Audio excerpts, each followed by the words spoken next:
Mi nombre es Cristian Rodrigo Suárez Guzmán, mi RUT 15-348-234-9 y bueno, voy a comenzar ahora. Hace casi 200 años, Diego Portales tomó una fotografía en alta definición de Chile y en base a un principio de realidad elaboró una constitución que para bien o para mal dio estabilidad al país. Pienso pertinente que hagamos lo mismo hoy. La crisis social de 2019, a mi parecer, demuestra que la sociedad chilena avanzó a un punto en el que requiere una estructura institucional que permita a la voluntad general y no a caudillos o representantes ejercer el poder político. Es mi impresión que la actual crisis emana de dos causas.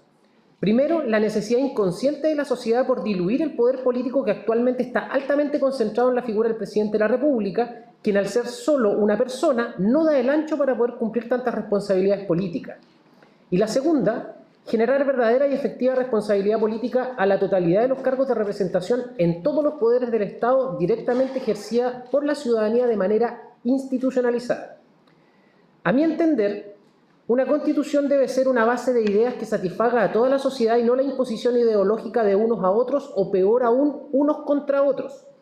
Es por este motivo que este anteproyecto debiera constituirse pensando en aquello que representa las necesidades e intereses de la totalidad de los chilenos y aquello que es factible y deseable para nuestros compatriotas.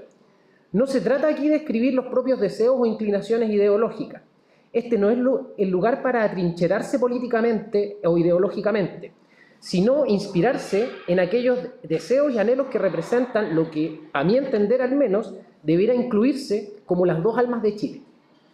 Una conservadora y tradicional, donde debiera integrarse en el texto el plasmar en él una carcasa de continuidad y tradición institucional, pero en los hechos incluir el cumplir la necesidad de cambios que satisfagan a la otra alma de Chile, que es la progresista, haciendo de este un texto moderno e innovador y recogiendo los cambios que la sociedad chilena demanda y ya no pueden esperar más. Bajo esta lógica, este anteproyecto de Constitución debiera incluir tres ejes articuladores, a mi parecer, y tomar como inspiración a la totalidad de los textos constitucionales chilenos, sumado a las experiencias de democracias directas o semidirectas canadienses, de Nueva Inglaterra y Suiza, para poder integrar este anhelo de la población por participar. Los ejes serían los siguientes. Número 1. La Constitución debiera incluir el estar basada en un eje de realidad, y por lo que sus artículos debieran ser factibles de implementar y viables en la realidad. Número 2. Debiera integrar un concepto aglutinador, por lo que la totalidad de la población debiera sentirse a lo menos conforme con el proyecto político planteado. Bajo esta lógica, el lenguaje y la inspiración debiera ser lo más genérica posible en cuanto a visiones ideológicas y doctrinales. Y número 3, debiera ser breve y comprensible para todos, para toda la población, derivando mucho del articulado a leyes orgánicas constitucionales que deberán ser elaborados por un nuevo Parlamento, el nuevo Parlamento que venga después de la implementación de la Constitución. Esto para enfocarse más en principios fundamentales que en lo específico o reiterar principios que ya están incluidos de manera general. Bajo estos ejes, el anteproyecto debiera, a mi parecer, incluir el iniciar con el preámbulo del primer texto constitucional que Chile conoció, que es el de 1811, y nos permite recordar cómo empezó la historia constitucional chilena y cuál fue la primera decisión libre y soberana que tomamos los chilenos.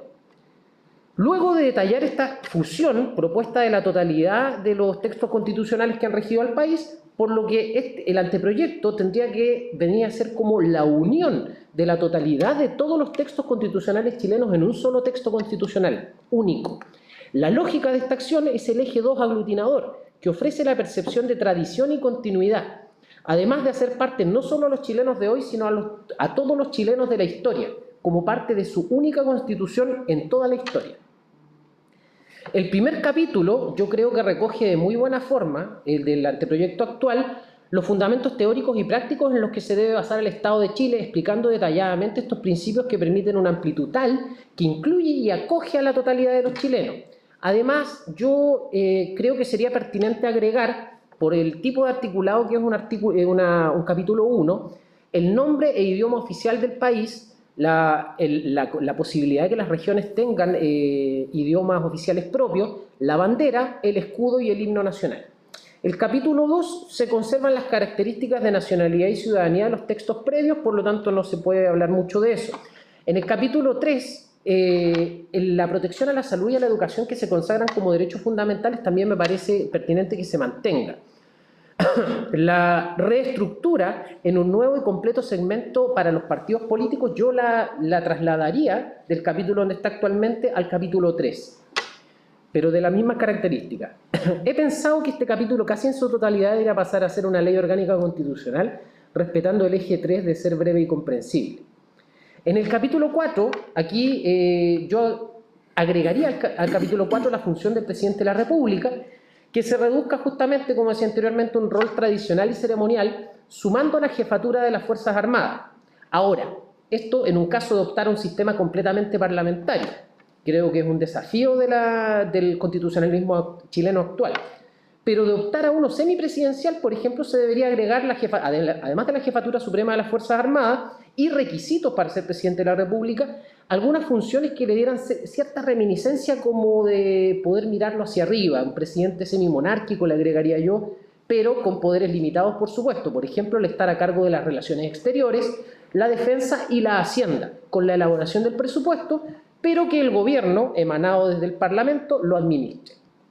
En este capítulo 5 debiera agregarse, creo yo, justamente el rol del Parlamento y sus funciones, estableciendo las características de este sistema parlamentario o semipresidencial, con la novedad que la responsabilidad política pudiera ser ejercida directamente desde los ciudadanos, a diferencia del sistema oligárquico que tuvimos a principios del siglo XX, quedando claramente demarcado el concepto de la cuestión de confianza, legalmente. La explicación del sistema bicameral también yo creo que debería agregarse al capítulo del Congreso Nacional, porque se debe hacer, y también es un debe que ha tenido el constitucionalismo chileno, una diferenciación más clara en la composición de una Cámara de Representación Territorial y Tradicional, o sea, el Senado, y otra política y popular que genera el gobierno. En este caso, si fuera un sistema semipresidencial o parlamentario.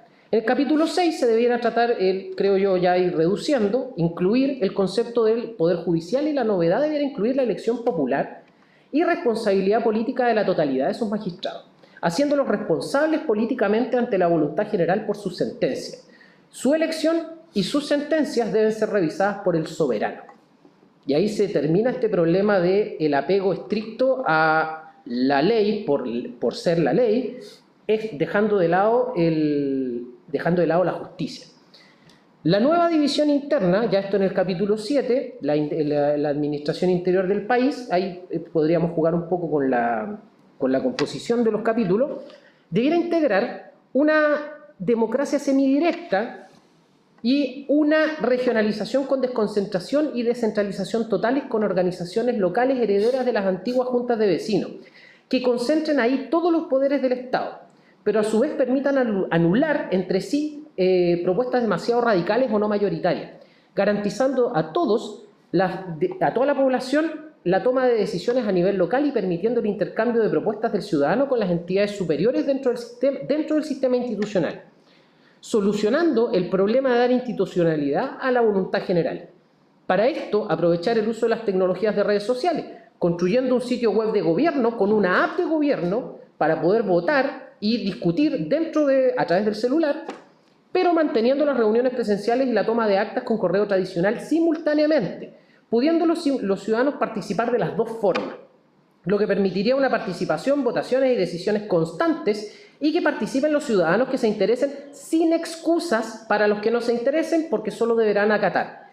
El capítulo 8, creo yo, deberá condensar todo el resto, que es justicia electoral y reformas a la Constitución.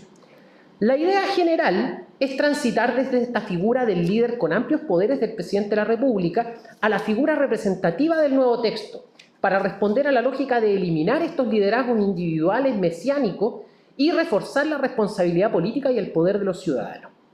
Es mi percepción que al escribir una Constitución debe ser en la lógica de la necesidad y los intereses de los chilenos, y no aprovechar de atrincherar ideológicamente la Constitución, el error que siempre se ha cometido históricamente a expensas del interés de los chilenos.